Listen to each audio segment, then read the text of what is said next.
25절부터 37절까지의 말씀입니다.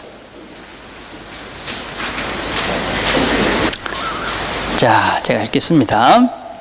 어떤 율법사가 일어나 예수를 시험하여 가로되 선생님 내가 무엇을 하여야 영생을 얻으리까? 예수께서 이르시되 율법에 무엇이라 기억되었으며 내가 어떻게 읽느냐? 대답하여 가로되 내 마음을 다하며 목숨을 다하며 힘을 다하며 뜻을 다하여 주 너의 하나님을 사랑하고 또한 내 이웃을 내 몸과 같이 사랑하라 하였나이다. 예수께서 이르시되 내 대답이 옳도다. 이를 행하라. 그러면 살리라 하시니 이 사람이 자기를 옳게 보이려고 예수께 여쭤오되 그러면 내 이웃이 누구오니까?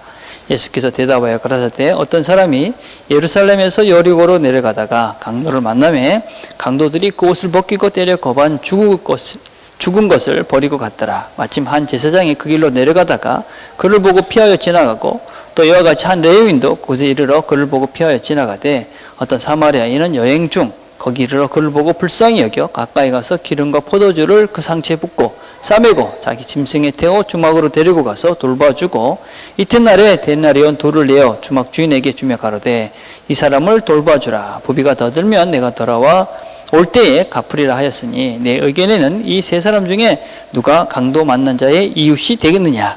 가로되 자비를 베푼 자니이다. 예수께서 이르되 가서 너도 이와 같이 하라 하시니라. 아멘.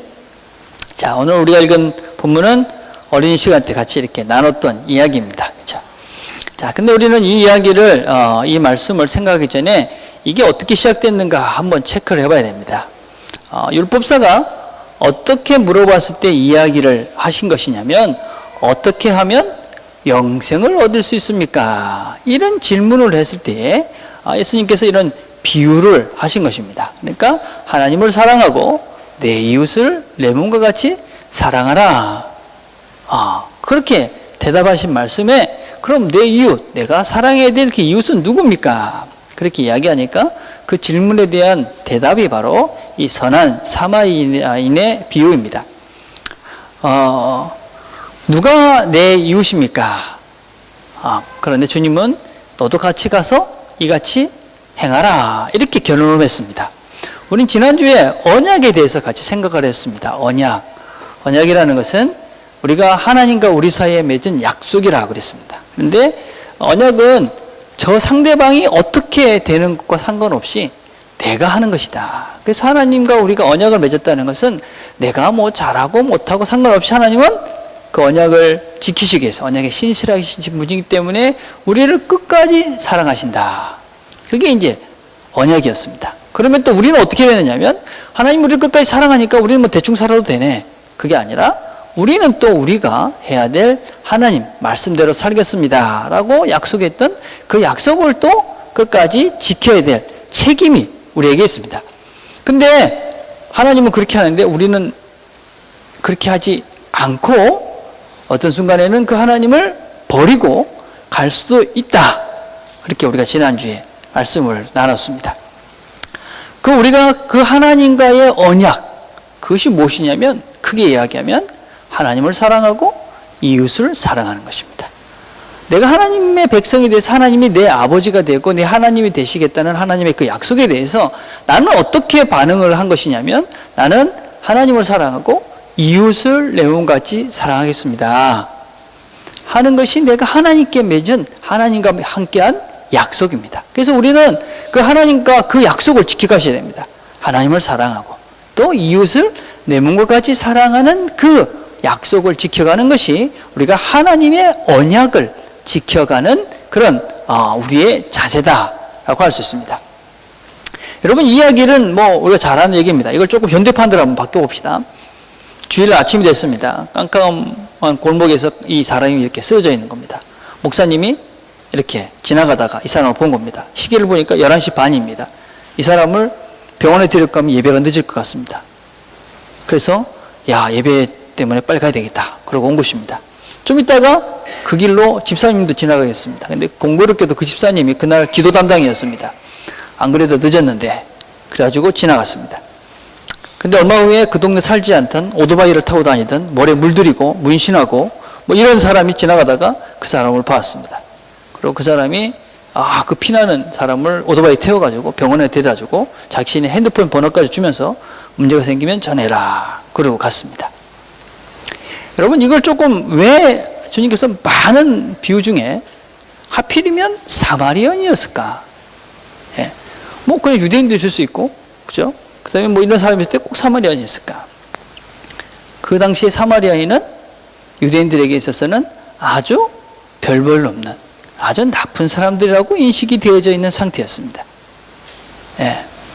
그런 외적인 것이 하나님을 사랑하고 이웃을 사랑하는 그 모습이 아니다. 그런 너희들이 사람을 보면서 그런 것으로 사람을 판단했으면 안 된다. 그런 얘기를 함께 하는 것입니다. 너네들 유대인들, 너네들이 그럴싸하지. 그런데 너네들 내부에 뭐가 있냐? 너네들 그런 존재들 아니냐? 우리한테도 똑같은 것이죠. 너희들 교회 다니지? 근데 정말 너네들이 그런 사람들을 봤을 때 뭐 하느냐? 이렇게 물어보는 것입니다. 교회만 다니고 있진 않느냐? 이렇게 우리한테 물어보는 것이지.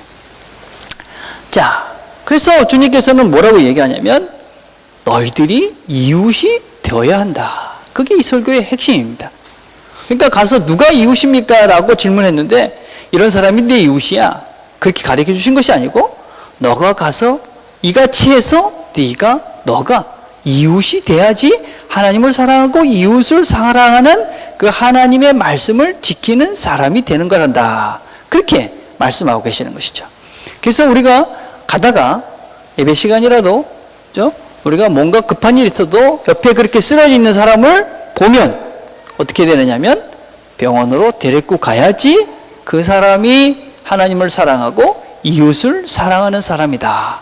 그 사람이 하나님과 우리의 약속을 지켜가는, 하나님 앞에서의 그 언약을 지켜가는 사람이다 라고 할 수 있습니다. 우리가 이런 내 이웃을 대라 이렇게 이야기하면 보통 세 가지, 끝까지 하면 네 가지라고 이렇게 반응을 할 수 있습니다. 어떤 사람은 그런 얘기를 하면 네가 그렇게 쓰러진 사람도 도와줘야지 이렇게 이야기하면 그거는 성경에서 하는 이야기고 우리가 다른 사람들 입장만 살피고 그래 도와주다가는 우리가 제대로 못 삽니다. 이 험한 세상에 그렇게 어떻게 살라고요? 이렇게 반응하는 사람이 있을 수 있습니다. 두 번째는 마음은 원하지만 내 코도 석잔데 지금 다른 사람 신경 쓸 틈이 어디 있습니까? 내가 조금 더 넉넉해지면 여유가 생기면 하겠습니다. 세 번째 반응은 세상에는 내가 감당하기에는 너무 많은 이웃이 있습니다. 그렇지만 내가 믿음이 부족합니다. 이런 사람도 있습니다. 네 번째는 없겠지만 난 충분히 잘하고 있습니다. 그런 사람은 없을 거라고 생각해요. 그렇죠? 근데 만약에 첫 번째와 같은 생각을 하고 있다면 우리가 내가 아직 그리스도인인가 하는 것을 돌아봐야 됩니다. 그런 사람들 돌아보면서 살 시간이 어디 있습니까? 지금 내 앞길도 바쁜데. 여러분, 우리가 어떤 면에서는 이런 세상을 살면 나만 잘 살면 되는 거 아닙니까? 세상이 아름다워질 것 같지만 그렇지 않다는 것입니다. 아주 황량한 세상이 될 수 있고 또 어떤 면에서는 세상은 점점 더 악해질 수밖에 없게 되어집니다. 세상이 악해진다. 그거는 우리 모두가 힘든 세상이 된다는 의미를 가지고 있습니다. 이 세상을 어떻게 만들어갈 것인가? 옛날에 저희 어르신이 이 뉴질랜드에 오셔가지고 어떤 장로님과 대화를 하면서 이런 말씀을 하셨습니다. 한국에는 돈이 많아도 할 수 없는 것들이 참으로 많잖아요. 이런 말씀을 하셨습니다. 그 얘기의 내용은 무엇이냐면 한국이라는 사회 속에서는 너무나 많은 것들이 문제가 있기 때문에 돈이 있어도 뭔가를 해도 그거는 뭔가가 이렇게 잘못된 좋은 음식을 사 먹었는데 그 음식을 만든 고춧가루는 물감 들인 거고 그렇죠? 슈퍼에서 아니면 백화점에서 파는 음식을 사 먹었는데 거긴 대장군이 보글보글하고 이런 거죠. 그죠? 근데 뉴질랜드는 안 그렇잖아요. 그죠? 어떤 사회를 우리가 만들어갈 것인가? 내가 어떻게 하는 그것이 내가 만든 내가 살고 있는 이 사회를 만들어간다는 것을 우리가 명심해야 됩니다. 세상은요, 우리가 만드는 대로 새로워집니다. 영상을 하나 보려고 합니다.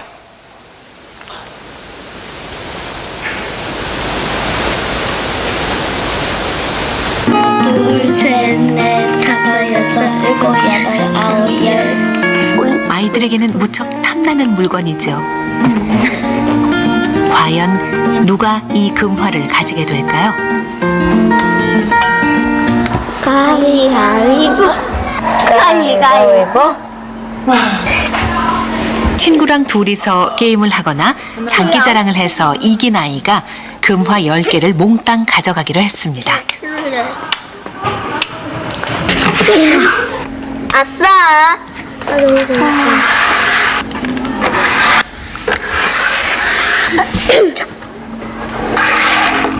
금화를 다 뺏겼군요. 정말 속상합니다.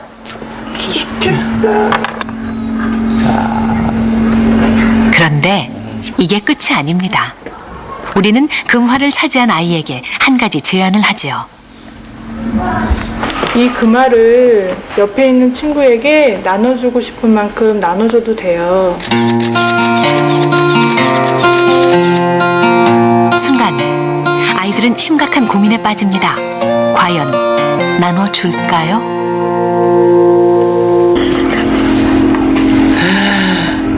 우와, 몇 개 줬어? 5개. 5개? 우와. 금화를 손에 쥔 아이들. 몇 개 나눠줬어? 세워봐, 영현아. 나눠주고 이상하게도 아까운 금화를 옆에 있는 친구에게 기꺼이 나눠줍니다. 5개나 나눠줬어요? 물론 이런 경우도 있었죠. 결정했어? 아니, 줄 건데. 안 줄 거야. 안 줄 거야. 알았어.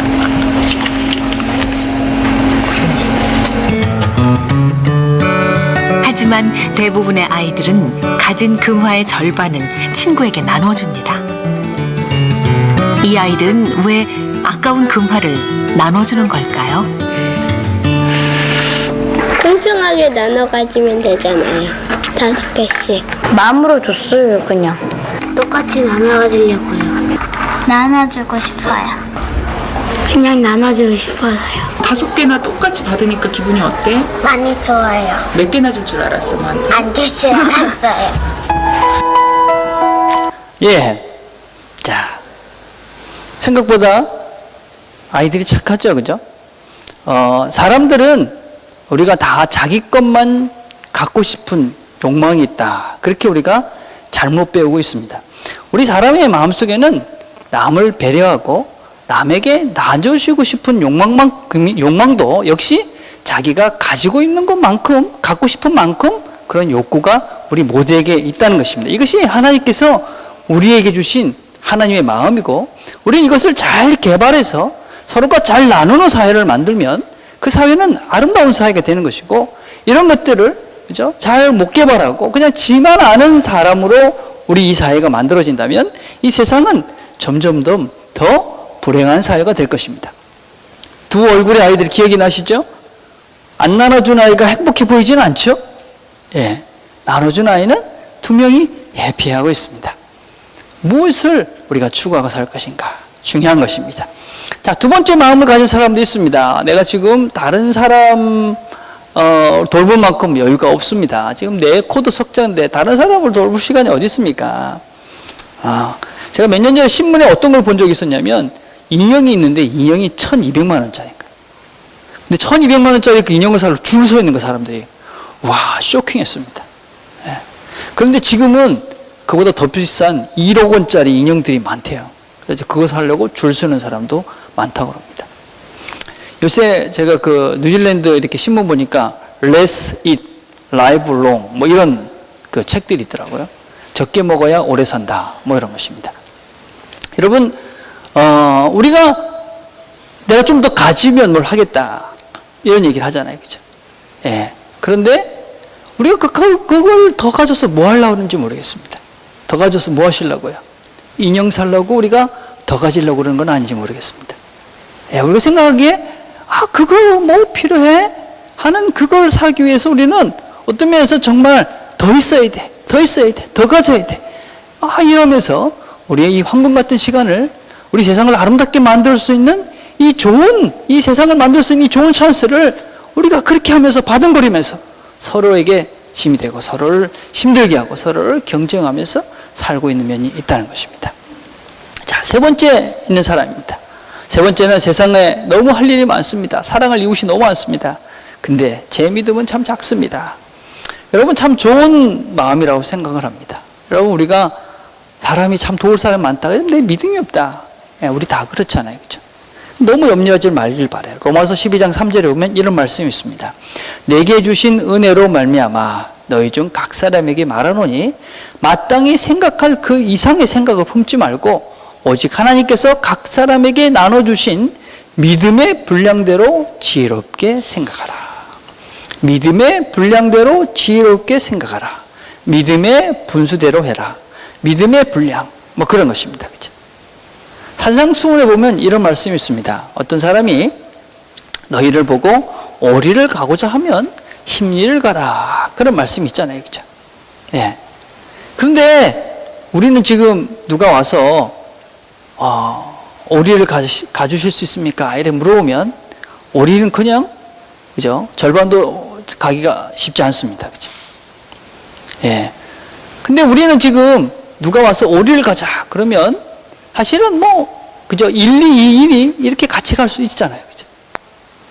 오리까지는 못 가도 더 궁극적으로 10리까지는 같이 갈 수 없어도 나는 그냥 조금의 거리는 같이 가줄 수 있는 거예요. 누가 와서 겉옷을 달라고 그러면, 그죠? 내가 속옷까지 걷어줄 수는 없지만 내가 가지고 있는 옷 중에 내가 나눠줄 수 있는 것들이 우리 각자는 다 있는 거예요. 그죠?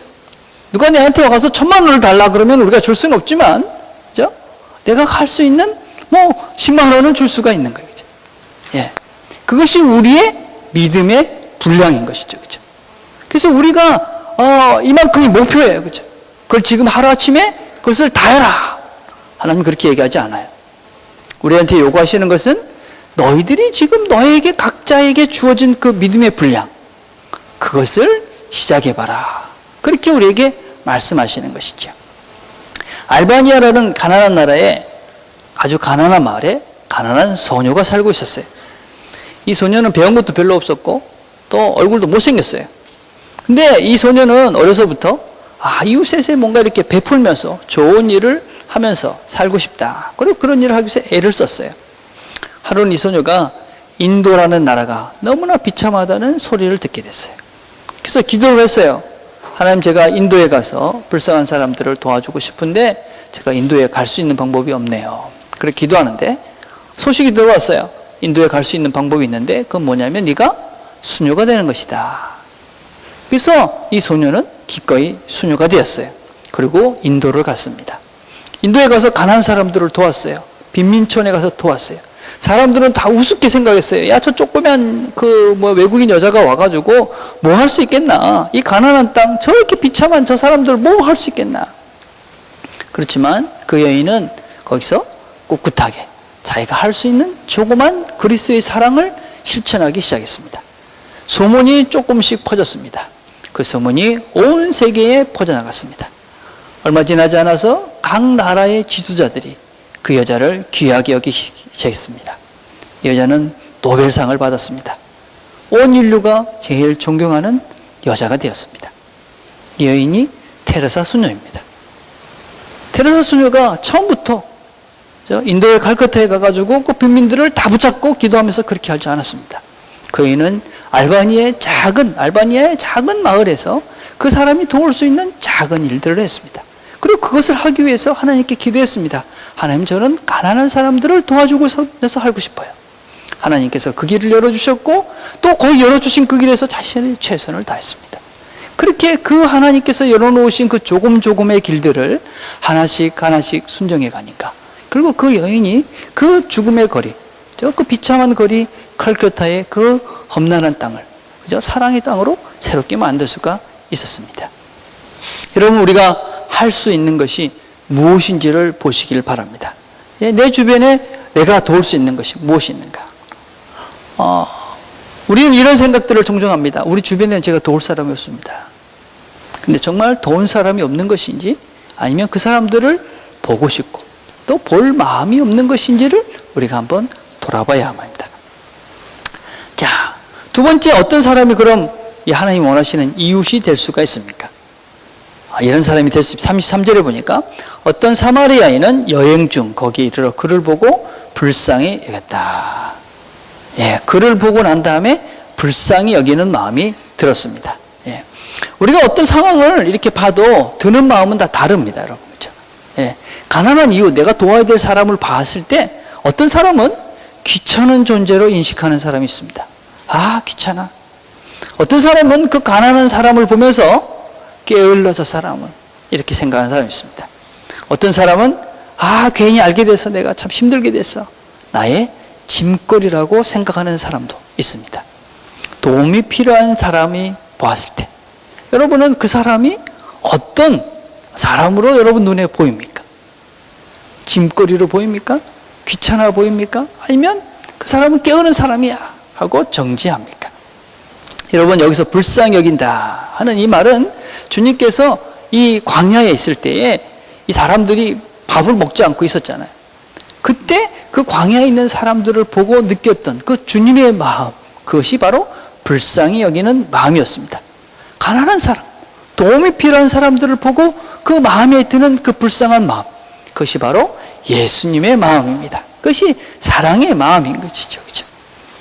어떤 사람들은 그렇게 쉽게 넘어갑니다. 저 사람이 저렇게 가난한 것은, 저렇게 문제가 생긴 것은 지 책임이야. 지가 게을러서 그래.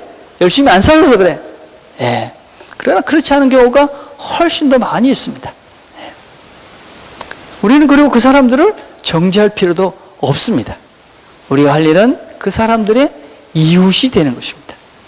그래서 여러분들이 우리 주변에 정말 주님의 마음으로, 예수 그리스도의 마음으로, 우리가 그 사람들을 불쌍히 여기는 마음으로 사람들을 똑바로 볼 수 있게 되길 바랍니다.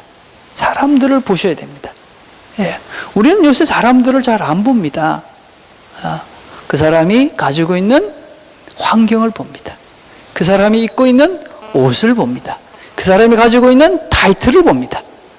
그러나 정말 그 사람들을 보지 않습니다. 사람들을 우리가 볼 수 있어야 됩니다. 그러면 우리가 우리 주변에 많은 사람들을 도울 수가 있습니다. 많은 사람들을 불쌍히 여기면서 주님의 사랑으로 그 사람들을 도울 수 있습니다. 그러는데 어떻게 되느냐면 가까이 갔습니다. 예, 거기서 보니까 불쌍한 거예요. 어떻게 했냐? 가까이 갔습니다. 예, 그냥 멀리 서서 저 사람 불쌍하네. 그러고 지나가지 않았습니다. 죽은 거 아니야? 짝대기를 쿡쿡 찔러보고 그러지도 않았습니다. 다가가서 그 사람이 상처를 싸매고 포도주를 붓고 자기가 회의를 했습니다. 함께하는 것이 사랑이지요. 그죠? 함께하는 것이 사랑입니다. 우리는 사실은 이 함께하는 것만으로도 많은 사랑을 나눌 수가 있습니다. 예. 요새 우리 모두가 다 시간은 돈이다. 그런 생각 많이 하시죠. 그죠? 시간을 함께 한다는 것은 많은 의미가 있잖아요. 그죠? 예.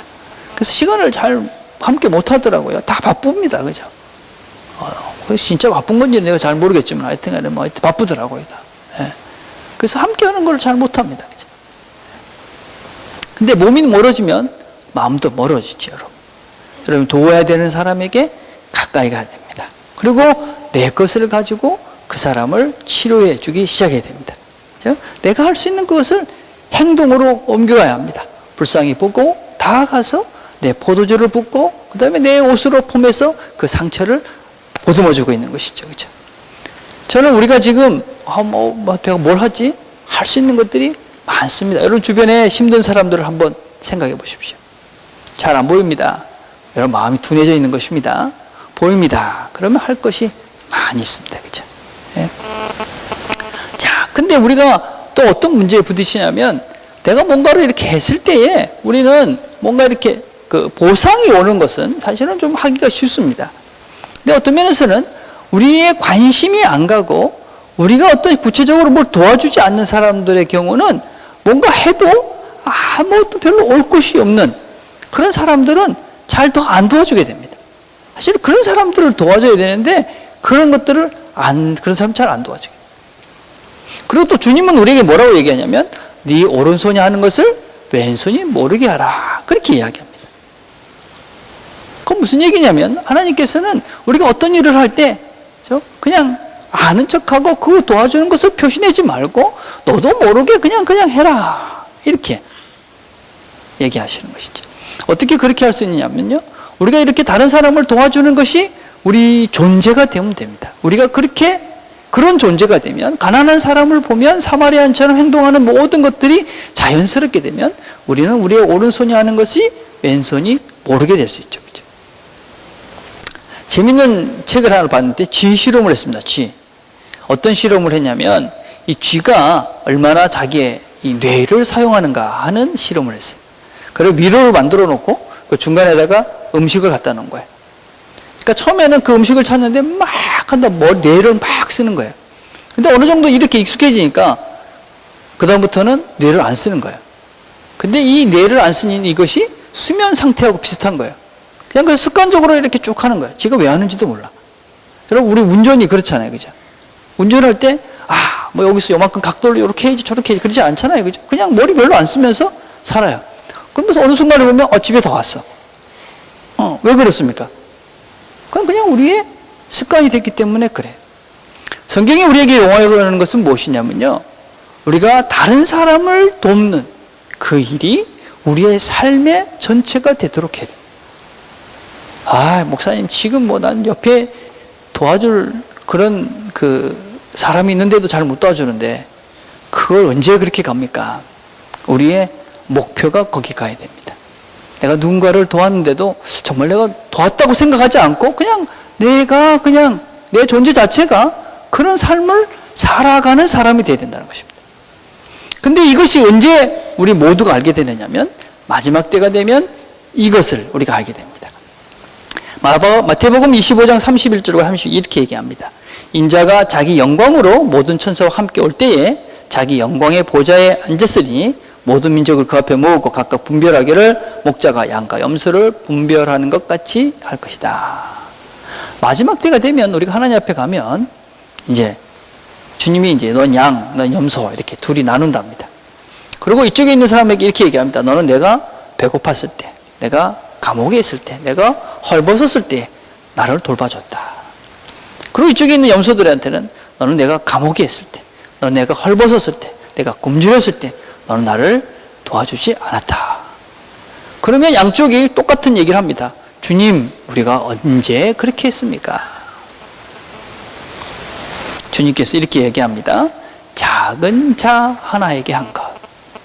작은 자 하나에게 한 것이 곧 나에게 한 것이다. 예. 우리가 마지막 때가 되면 하나님 앞에 서가지고 그런 심판을 받는 것입니다. 정말 아무것도 아닌 사람, 또 우리가 보기에 또 어떤 면에서는 내가 그냥 아무런 대가를 기대하지 않고 한 그 행동 하나하나로 하나님 앞에 섰을 때 내가 판단을 받게 된다 하는 것입니다. 그래서 우리가 어떤 존재로 살고 있는가 우리는 모를 수 있고 다른 사람은 모를 수 있습니다. 우리가 거룩한 척 주일날 나와서 예배 드릴 수 있고 또 보통 사람들은 교회 다닌다고 착하다고 생각할 수 있지만 그러나 주님은 우리의 그런 외적인 것에 속지 않으시는 것이죠. 우리가 지나가면서 가난한 사람들을 보고 불쌍한 사람들을 보았을 때 정말 주님의 마음으로 다가가는 그 사람을 주님께서는 마지막 때 주님의 영광스러운 자리로 초청을 하는 것이죠. 그럼 왜 우리가 이 사람들의 이웃이 되어야만 합니까? 왜 우리가 이웃이 되어야 되느냐? 한 불쌍한 여인이 이 다 떨어진 옷을 입고 길 한 모퉁이에서 구걸을 하고 있었습니다. 예수를 믿는 청년이 그 모퉁이를 지나갔습니다. 청년이 그 여자를 보고 주춤거리다 그냥 지나갔습니다. 그리고 집에 가서 식사를 하게 되었습니다. 식사를 하면서 가만히 생각하니까 화가 나는 것입니다. 아니, 하나님은 도대체 뭐 하셔? 그렇게 불쌍한 여인을 거기다 놔두고 하나님 도대체 뭐 하시는 겁니까? 그래서 기도를 했습니다. 하나님, 왜 하나님께서는 그렇게 가난한 여자를 그렇게 불쌍한 여자를 그렇게 그냥 놔두십니까? 안 도와주시고. 그러니까 이 사람의 마음 깊은 곳에서 이런 음성이 들어왔습니다. 내가 그 여자를 돕기 위해서 아무 일도 하지 않았다고. 아니다. 잘 생각해 봐라. 내가 그 여자를 돕기 위해서 바로 너를 그곳에 보냈다. 우리 주변에 여러 사람들이 있습니다. 아픈 사람들이 있습니다. 힘든 사람들이 있습니다. 왜 이 사람들이 아플까? 왜 이 사람들이 이렇게 힘들까? 하나님은 왜 이 사람들을 이렇게 어렵게 할까? 그거 생각하는 것이 아니라 내가 왜 거기에 있는지를 생각해 보라는 것입니다. 하나님이 나를 그곳으로 보낸 것입니다. 하나님이 나를 보내서 그들의 아픔을 보쌈아주고 그들의 아픔을 치료해주고 나를 보내서 그들의 이웃이 되라고 하나님이 우리를 그곳으로 보낸 것이지. 이제 이야기 하나라고 설교를 정리하려고 합니다. 오래전에 소개됐던 영화 중에 로베르 장군이라는 영화가 있었습니다. 로베르 장군. 이게 어떤 영화냐면 그 프랑스 레지스탕스들이 이 저항군들이 이렇게 하는 그런 운동입니다. 영화입니다. 근데 그 중에 어떤 장면이 하나가 있냐면은 이 저항군들이 그러니까 독일에 이제 포로로 이렇게 끌려와가지고 처형 당하기 직전의 장면입니다. 근데 이 프랑스 사람들 중에 다 이거 레지스탕스다 이래서 다 잡혀왔는데 그 중에 한 명이 나는 저항운동에 한 번도 참석한 적도 없고 전투도 한 적 없고 너무 억울하다. 다른 사람들이야 그런 이 독립운동 하다가 붙잡혔으니 할 말이 없겠지만 나는 그런 적 한 적도 한 번도 없다. 나는 그냥 먹고 살려고 정신없이 살았기 때문에 나는 아무것도 안 했다. 난 정말 억울하다. 그러면서 막 소리를 질렀습니다. 나는 정말 아무것도 안 했다. 그러니까 이 한 레지스탕스가 이 저항운동자가 이 독립군이 이렇게 얘기했습니다. 당신이 아무것도 안 한 그것이 당신의 잘못이다. 조국은 5년 동안 많은 사람들이 죽었고 많은 사람들이 다쳤다. 많은 사람들이 피를 흘렸다. 많은 사람들이 그것 때문에 괴로움을 당했다. 많은 사람들이 5년 동안 이 나치의 고통 속에서 괴로움을 당했는데 너는 아무것도 하지 않았다. 그것이 바로 너가 죽어야 될 죄다. 우리가 세상을 살아가면서 우리 세상을 보면 여러 가지 안타까운 일들이 참 많이 있습니다. 세상이 왜 이렇게 될까? 왜 이렇게 힘든 사람이 있을까? 우리가 그 사람들을 보고 아무것도 하지 않는다면 하나님께서는 우리에게 그렇게 말씀하실 것입니다. 너는 아무것도 하진 그것 때문에 죽어 마땅하다. 우리가 처음부터 심리를 가자, 오리를 가자는 사람에게 심리를 같이 갈 수 없을지 모릅니다. 지금은 우리가 어떤 면에서는 그냥 일이 갈 수밖에 없습니다. 사리를 갈 수도 있겠죠. 그러나 여러분, 갈 수 있는 그 걸음들을 시작을 해야 됩니다. 그래야 우리가 조금씩 힘이 생겨서 오리를 갈 수 있고 심리를 갈 수가 있는 것이죠. 여러분이 할 수 있는 자그마한 일들을, 우리가 지금 다른 사람을 도울 수 있는 그 자그마한 일들을 우리가 시작해서 발걸음을 옮기게 되면, 그러면 하나님께서 도우셔서 우리를 통해서 하나님의 위대한 일들을 이루어가게 하실 것이고, 마지막 때에 우리가 하나님 앞에 섰을 때에 우리를 향해서 하나님이 너는 내가 굶주렸을 때, 내가 목말랐을 때에, 내가 벌렀을 때, 내가 배고팠을 때 나를 먹였다. 이렇게 우리를 칭찬해 주실 것입니다. 기도하겠습니다.